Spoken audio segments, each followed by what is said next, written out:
ថ្មីនេះកម្មវិធី ACDA Mobile បានធ្វើការផ្លាស់ប្ដូរជាមួយនឹងរូបរាងថ្មីដែលមានភាពអស្ចារ្យទំនើបទាន់សម័យហើយនិងស្រស់ស្អាតខ្លាំងមែនទែន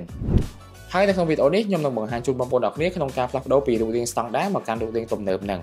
សម្រាប់បងប្អូនដែលប្រើប្រាស់ iOS គឺបងប្អូនអាចចូលមកក្នុង App Store ហើយសម្រាប់បងប្អូនដែលប្រើប្រាស់ Android គឺបងប្អូនអាចចូលទៅក្នុង Play Store បន្តមកទៀតបងប្អូនអាចធ្វើការ update ហើយបងប្អូនអាចបើកចូលមកក្នុងកម្មវិធី ACDA Mobile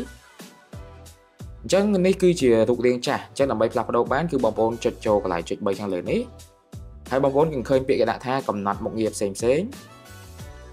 បន្តមកទៀតគឺយើងឃើញកន្លែងពាក្យគេដាក់ថាផ្លាស់ប្ដូររូបរាង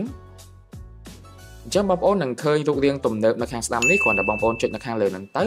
កម្មវិធី ACDA Mobile របស់យើងគឺបានផ្លាស់ប្ដូរមកកាន់រូបរាងថ្មីហើយ